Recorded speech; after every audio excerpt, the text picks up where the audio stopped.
To show everybody what your day is like. It's pretty thrilling so far. Just the beginning of it. Driving in. Look at you now. You dress up and I come to work This like is how you come to work in This the... is it. Johnny Carson was the king of late-night television. For 30 years, he ruled America's midnight kingdom. A calm, confident presence behind the desk while the world outside kept changing. But what if Johnny Carson had never said goodbye? What if that final bow in May of 1992 never happened? Because in another timeline, one quiet decision could have altered the DNA of modern television and changed the man himself. He wasn't just a talk show host, he was a ritual. Every night, millions of Americans fell asleep to his voice. The band kicked in, Ed McMahon shouted his name, and suddenly the world felt lighter. According to NBC historians, says media researcher Robert Metz, Carson averaged more than 15 million nightly viewers during his peak. Nobody's touched that number since Carson's humor was effortless, the Midwestern calm of a man who never tried too hard. He could dismantle a movie star's ego with a raised eyebrow or a quiet pause. The Tonight Show wasn't just entertainment, it was national therapy. But under the spotlight's warmth, there was always a ticking clock. The laughter grew softer. The years caught up. And one night in May 1992, America's comfort blanket folded itself away. May 22nd, 1992. The curtain shimmered gold for the last time. Bette Midler sang, tears filled the audience, and Carson, always the stoic, held his composure. But his eyes betrayed something deeper, relief and fear.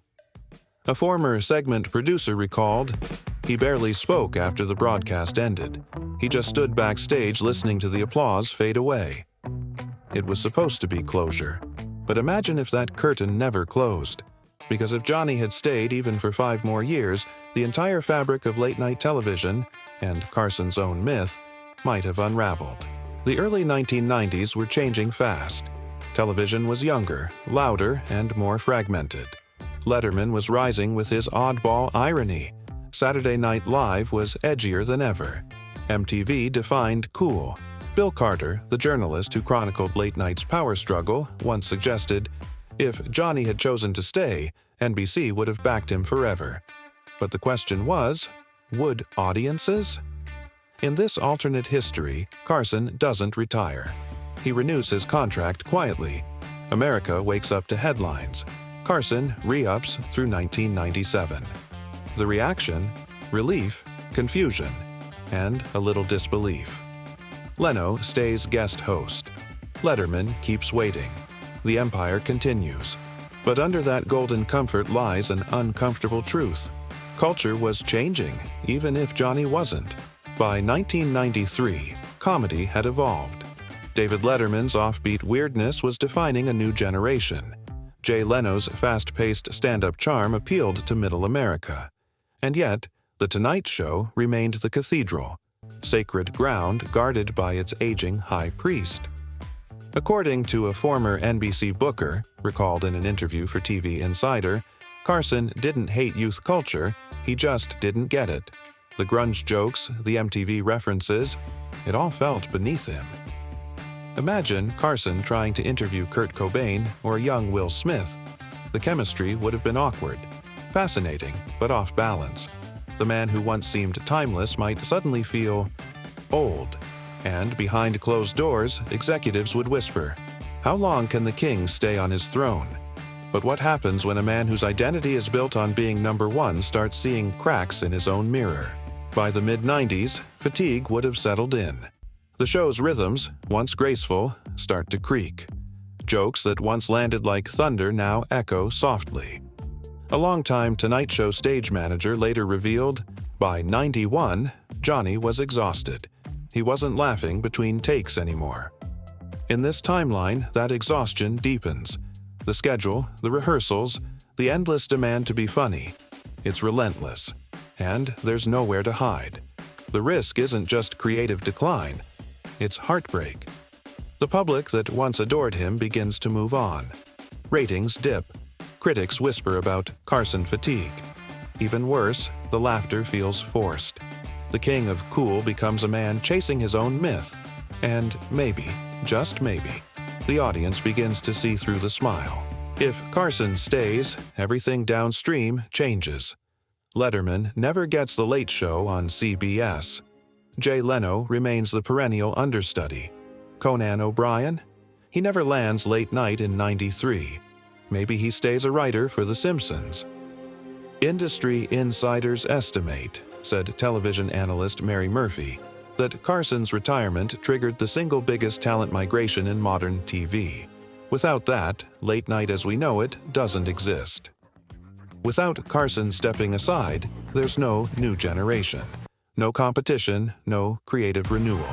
The format stagnates, locked in amber, and America's nightly laughter starts sounding a little too familiar. No story of Carson's alternate timeline is complete without Jay Leno, the hungry, hardworking comic who played the long game. In our real history, Leno inherited The Tonight Show, but not without chaos. In this timeline, Carson never leaves. An NBC executive once admitted privately, if Johnny had stayed, Jay's career might have vanished. He was the heir apparent to a throne that never emptied. So, picture this: Jay Leno, forever guest hosting, growing restless as the years roll by. His brand of comedy, sharp, populist, driven, never finds its home. And maybe that restlessness grows into quiet resentment. Maybe it leaks onto the set. Because legends don't just protect their kingdoms, they trap others inside them. For Johnny, that might mean isolation. For Jay, invisibility. And for late night, a creative standstill. All his life, Carson feared one thing more than failure: irrelevance. Henry Bushkin, his longtime attorney and confidant, once said, Johnny was happiest when he wasn't Johnny Carson. After the lights dimmed, he was quiet, introverted, almost shy. If he had stayed, that fragile peace would never come. The show would keep him tethered to fame and to loneliness. Imagine him in 1997, aged 72, still behind the desk, smiling for an audience that had grown up and moved on. The jokes tighter, the laughter shorter, the pauses longer. The applause would still come, but the joy might not. And maybe one night, without announcement, he'd walk off mid-show, the exhaustion finally winning. The man who built The Tonight Show might have ended it not with grace, but with a sigh. In our world, Johnny Carson did walk away.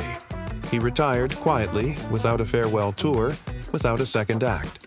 He vanished into private life, reading, sailing, writing jokes he'd never tell on television again. According to biographer Henry Bushkin, Carson once said, "I knew it was time. I wanted people to remember me at my best." He never tried to reclaim the stage, never sought headlines.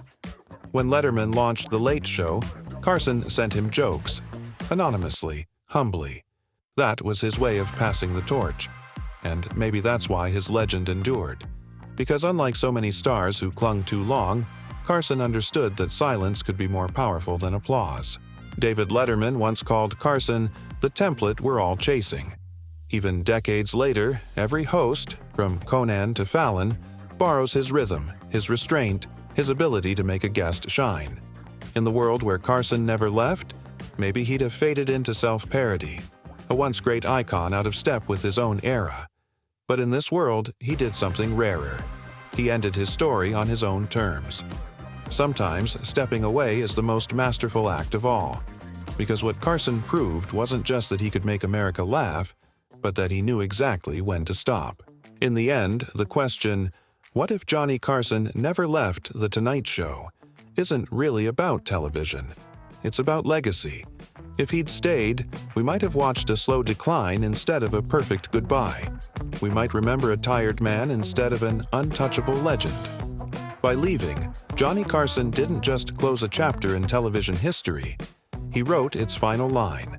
And that's why, even now, decades later, when the band plays and the curtain parts on another late-night host, a little piece of Johnny Carson still lingers in the laughter.